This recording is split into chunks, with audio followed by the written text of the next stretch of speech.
This video is for women only. You have been pre-warned. If you're not a woman, you might just want to scroll past. And if you're a woman who doesn't like to talk about like super girly things, then you also might want to scroll past. But I swear to you guys that the older I get, the more my periods are making me crazy, like a complete nut job.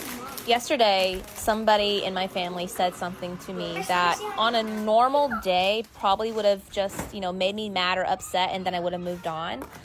But yesterday, I guess they caught me at the wrong time because I was distraught. I cried all day. I went on this big tangent. I literally blocked the majority of my family on social media yesterday. I felt like my heart was broken. I felt just like it was a crazy feeling. Not to mention I cried and I had this huge migraine all day yesterday. And then I woke up this morning, and not to give like too much TMI, but I literally had to run to the bathroom. Like, it was bad.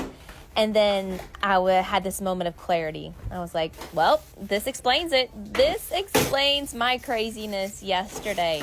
I wasn't going crazy. I was just starting my damn period. And don't get me wrong, I've always had migraines. I've always had cramps. I've always been like emotional around my period.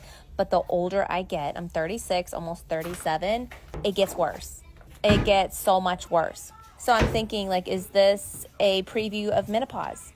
Am I premenopausal? Is this what me and my family have to look forward to when I actually hit menopause? So it still shocks me, even though I'm a woman, it still shocks me how much our hormones can completely control us. But I am feeling better mentally and emotionally today. I'm kind of on damage control, just kind of owning up to it. So